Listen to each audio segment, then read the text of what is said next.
从刘亦菲巴黎看秀的造型曝光之后，美照一度刷屏了热搜。从路人拍到的各种视频原图来看，刘亦菲确实比前段时间瘦了不少，分明的棱角和这次的酷 girl 造型相得益彰，气质刷一下就上来了，天仙的名号再次打响。虽然粉丝都在吹说只要天仙姐姐想瘦就能快速瘦下去，但是有些网友却有了不同的看法。毕竟在《梦华录》去有风的地方这2部剧中，刘亦菲不止一次被炒过发福，比起其他还在健身塑形的八五花，刘亦菲的身材管理确实差了些。但是，一对接起海外工作，刘亦菲反倒重视起了身材管理，短短数日就瘦身成功，私底下定是下了大功夫。对比之下，她更重视哪边的市场，也就昭然若揭，在内娱敷衍捞金的吃相，未免有点难看。这也不怪网友的逆反心理。当初刘亦菲下凡拍电视剧是基于什么前提呢？拍摄花木兰扑街，闯荡好莱坞的美梦破碎，这才回来捡起内娱剧圈市场。最关键的一点是，本身刘亦菲的国籍是美籍，基于基本的防范之心，很多路人也不敢死心塌地的粉她，生怕她日后会在大是大非的问题上翻车。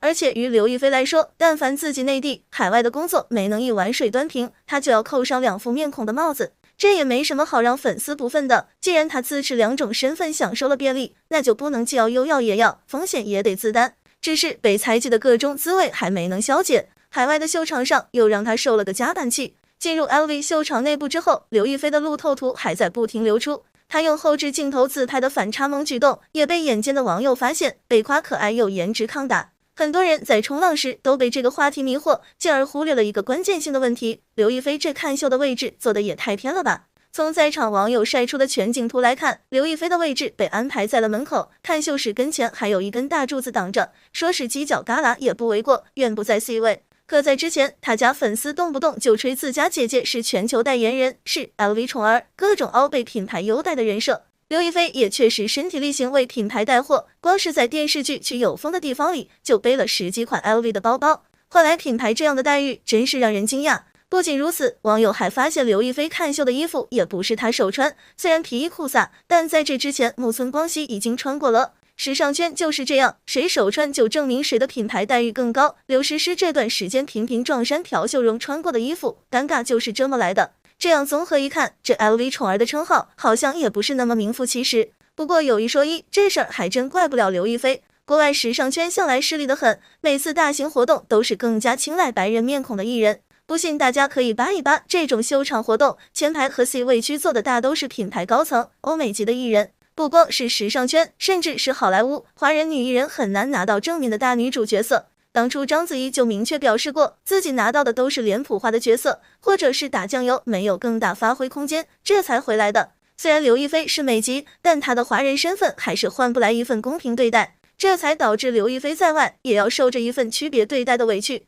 不管粉丝如何维护，刘亦菲如今的处境确实有些尴尬。毕竟同咖位的杨幂、赵丽颖、斯时季都不愿带她玩，粉丝能吹出口的剧圈实际也都在10几年之前。当年在干爹陈金飞的保驾护航之下，刘亦菲确实风光。14岁就以美籍华人的身份参加了北影的自主招生，成为表演班上年纪最小的学生。与此同时，更是顺利一脚踏入娱乐圈，在15岁就主演了《金粉世家》，说她是年少成名，一点也不为过。此后，《天龙八部》《神雕侠侣》等金庸名著也是纷至沓来，到手的资源完全不用愁。最耀眼的一年是他的18岁，手握着《仙剑奇侠传》这样的现象级爆款剧，彻底稳固了他的女神位置。干爹陈金飞也是为了他的成人礼大操大办，直接把庆生宴会的地点选在了钓鱼台国宾馆，一般用来接待重要人物时才会开放。现场布置更是造价180万，主题为水晶公主飞跃18，当年的180万不比今天，足以在北京中心买套房子了。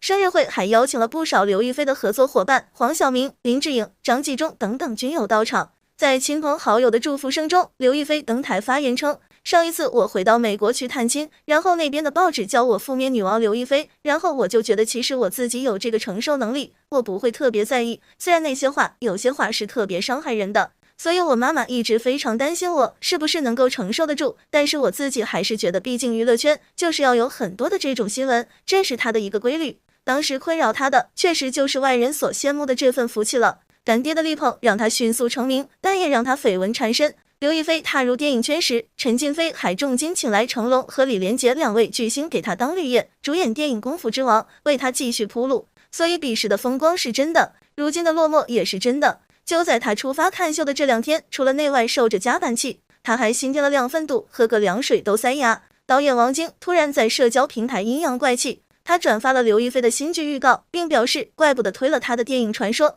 刘亦菲究竟会不会出演这部新剧，还要等剧方官宣才有定论，但他推了王晶的电影却是板上钉钉。只是因为这部电影的男主演是成龙，当初他刚闯进电影圈里时，还是成龙为他抬的轿。于是找茬的网友又蠢蠢欲动，认为他不懂得知恩图报，忘记当年是怎么被成龙关照的，导致女主演换成了古力奈扎。先不说成龙如今的年龄摆在这儿，谁和他搭档都是场让人看了不舒服的爷孙恋，还指不定舆论会怎么发酵。再说了，项目本来就是双向选择的结果，刘亦菲这边诚然拒绝，也是人家的权利，轮不到网友道德绑架。这些年成龙的电影也不负早年的号召力，票房高了内功在成龙，票房差了指定要刘亦菲来背锅，明知项目鸡肋，推了也是正常。所以王晶闹这一出，纯粹是为了膈应刘亦菲。他这还没消停，就敌胖斌的粉丝也前来发难了。虽然上不了热搜，但是胖斌这2天在境外的活动可谓大张旗鼓，摆出一副卷土重来的气势。再加上当初助他成名的经纪人已经从黑屋踩完了缝纫机，内娱这些年一个同类型的平替也没捧出来，他还真有希望联手再杀回来，让平静如水的内娱泛起一丝涟漪。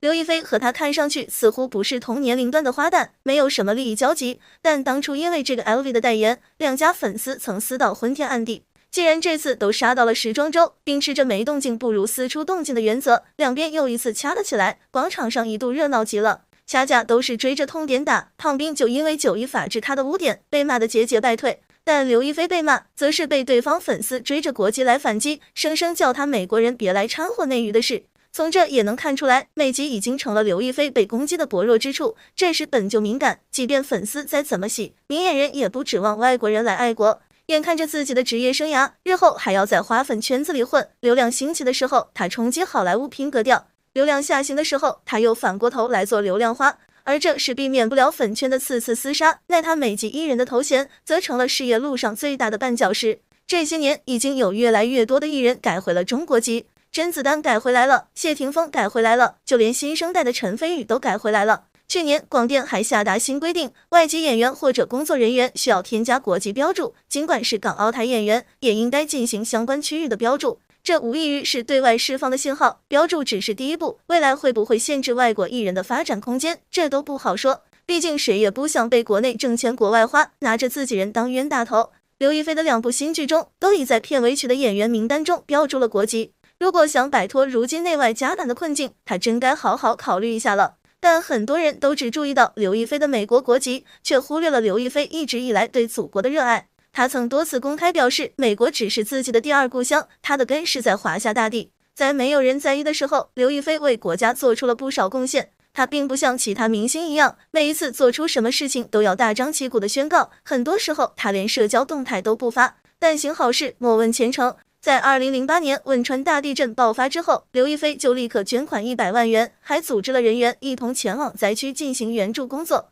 刘亦菲本人在事后对于这件事并没有提及，还是国家妇联主席发布的通告，让全国人民知道了刘亦菲做出的贡献。要知道2008年的时候，刘亦菲的薪资待遇并没有现在这么高，据说那100万是她在拍摄完《神雕侠侣》的全部收入，可她还是毫不犹豫的就捐了出去。她明白灾区人民比她更加需要这笔钱。10年玉树地震，21年河南洪灾的背后都有刘亦菲的默默贡献。她本人几乎从来不在任何地方说自己做出这些贡献，每一次都是官方出场感谢刘亦菲才让粉丝知情。可见刘亦菲并不是高调声张之人，她一开始就没有打算用做好事来增加自己的知名度。在武汉爆发疫情之后，刘亦菲也是第一时间就捐款和组织救援物资。当得知武汉人民都被困在家里的时候，刘亦菲主动在各大平台上和武汉人民互动，为武汉人民加油打气。真心想做善事的人又怎么会去在乎各种争议声呢？刘亦菲每年都有参加各种慈善晚会和公益活动并捐款，但她却很少在活动现场出现在镜头面前。在她看来，比起出名，自己更加希望的是可以帮助到有需要的人。刘亦菲作为一个国际巨星，每一次在国外有记者会或者是有节目的时候，刘亦菲都不会放过向外国人介绍中国传统文化的机会。比如在花木兰上映之后，即使票房惨淡，但刘亦菲还是会很热情地向每位外国记者讲述花木兰的民间故事和传说。而刘亦菲除了探亲之外，很少会去美国，大多数时候都是在国内生活。大家只知道抨击她美国人的国籍，却很少去关注她早就已经将自己当成中国人了。当有国外的记者提及到刘亦菲的国籍问题时，刘亦菲都会表示自己是一个中国人，虽然国籍是在美国，但她相信总有一天自己会重新回到祖国的怀抱。从始至终，刘亦菲本人都没有做出任何对不起国家和人民的事情，她的心一直都和祖国联系在一起。刘亦菲一直以来都用尽自己的所能来为国家和人民做贡献，可却还是有不少人拿刘亦菲的国籍来做文章，这不免让人好奇，国籍困住的到底是一些喜欢道德绑架的恶人，还是一心为国的刘亦菲？不过刘亦菲对于这些事情并不在意，国家和人民对她的认可远比键盘侠重要，她现在要做的就是继续散发自己的光芒，给人民带来更加优秀的作品，用自己的影响力来让更多人认识中国。